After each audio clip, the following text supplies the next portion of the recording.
Hi guys, welcome to yet another episode of our weekly podcast at the end of the day. This is a weekly guide for the newly arriving immigrants in the US, and I am Dipika Shrestha. And I am Anuz Thapa, and with us today we have David Kheyman. He is a cloud system engineer at CloudReach company. David, welcome to our podcast. Thank you for having me. So, David is 23 years old, and David, his family is actually from Belarus. Tell us briefly about what does your office do? What cloud systems engineers do is basically modernize IT infrastructure. We consult for companies that want to have a piece of this modernization revolution, and we help them adopt, transform, and modernize their infrastructure. Right. And by the way, Dipika was telling me that she attended one of the I think it was a panel discussion organized by this organization called Find Spark. And this is actually what made me approach you for this podcast. You told, as a first generation immigrant, I went through the phase where I did not know who to ask for. So this quote that you stated during the panel discussion is what touched me. So actually, just walk us through your experience of that. Right. Yeah, it's definitely a challenge.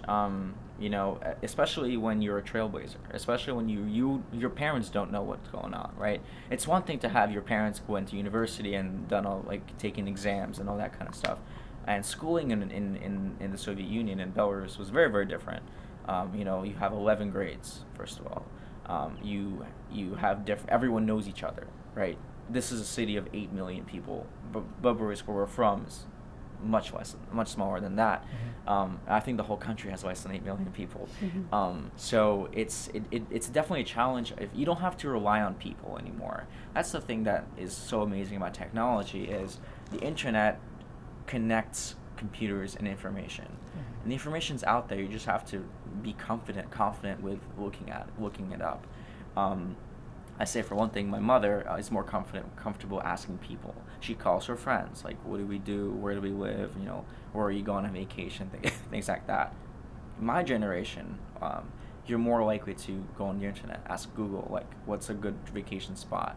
Who's going to this school? Like, using social media to figure out, what exams do you need to take to get into certain high schools or universities.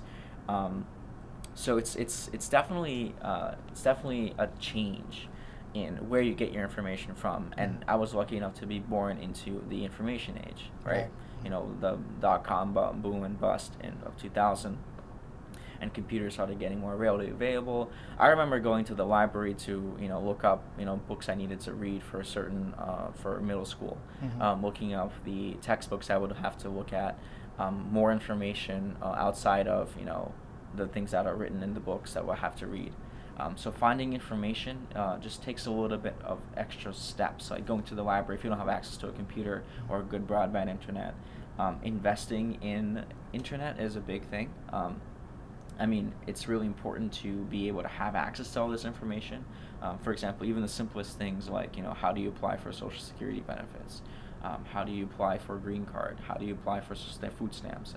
Lots of this information is there. People just have to go look at it. And even though some people feel confident or comfortable asking people, you don't always have to rely on that. There's more sources of information out there now. And David, has there been any incidents where you couldn't find anything on Google? Because Google is a big rabbit hole. You get lost sometimes. Yeah. Google is definitely a rabbit hole. I'm sure a lot of us have spent hours just Googling things. The key is to know exactly what you're looking for before you look for it. Trying to find something that you don't know what you're looking for you're never going to find the answer. So I think that it's really important to maybe ask your friends for advice. For example, when I started my career search after college, I was not sure what my position was. I knew I wanted to do IT work, but I didn't want to do IT work of putting wires together. I was not that kind of person. I thought that was boring. So I thought that it would be cool to ask my professors in university, ask my friends, ask my former colleagues, or people I've talked to in the past who've done similar things, and say, what is this position I'm looking for? Like, what do you call what I want to do? And I told them what I want to do. I want to look at the cloud. I want to do engineering infrastructure. I want to help companies. What is it that I want? What is the position that I'm looking for here? And they're like, you're looking for a cloud systems job. A systems job is infrastructure.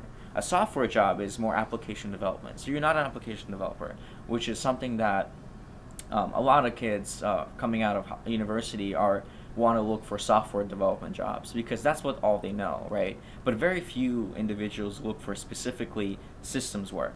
And I was looking for systems work. I just didn't know what it was called. So I asked a lot of my mentors and friends, like, what is this? Like, what am I looking for? And they said, look for a cloud systems job. And with that, it's much easier to go on Google and say cloud systems. Interesting. When you say mentors, how do you find mentors? I don't think it's something you make. It's something that happens by chance a lot. And you don't realize it as it's happening. It's, when you go to the same person more than once for help, and they give you an answer that works, you start,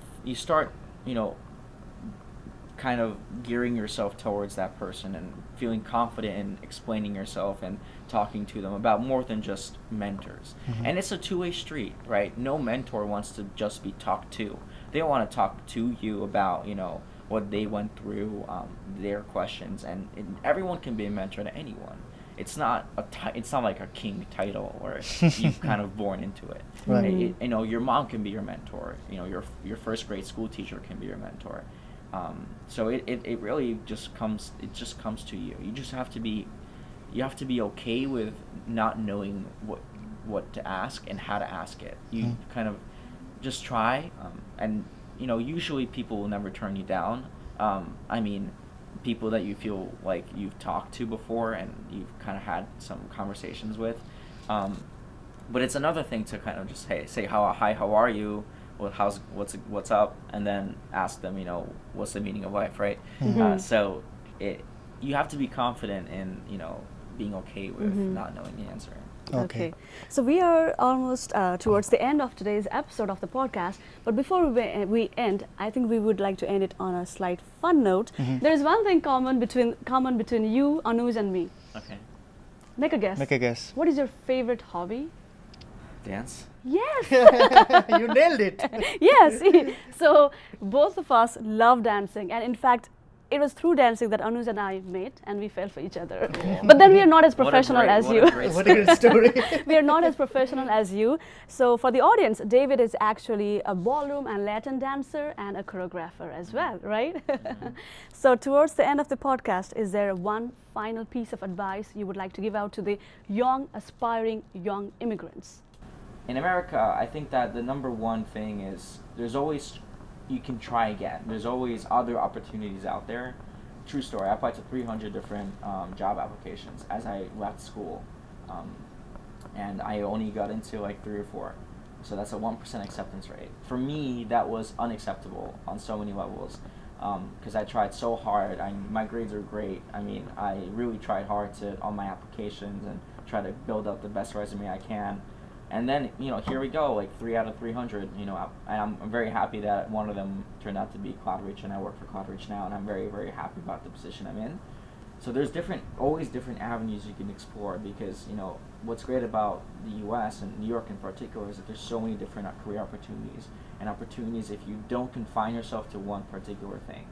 If you keep your mind open, definitely don't be afraid to try other things and put yourself out there and make sure that you're not boxing yourself into these walls and just trying one thing and keep failing at it, because some of the things are not in your control.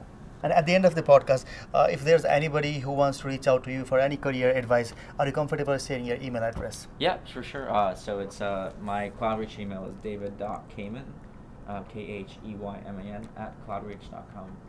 Feel free to ask any questions you'd like. Yeah, and make sure you write at the end of the day in the subject title so that David knows where these emails are coming from. Yeah. Thank you so much, David, for your time. Thank it was you very wonderful much for talking having to me. you. Appreciate it. Thank you, David. Thank you so much for watching our episode, and thank you so much for listening to our podcast. If you would like to listen to our previous episodes, definitely log on to our official website, podcast@theendoftheday.com. And please subscribe to our channel at the end of the day.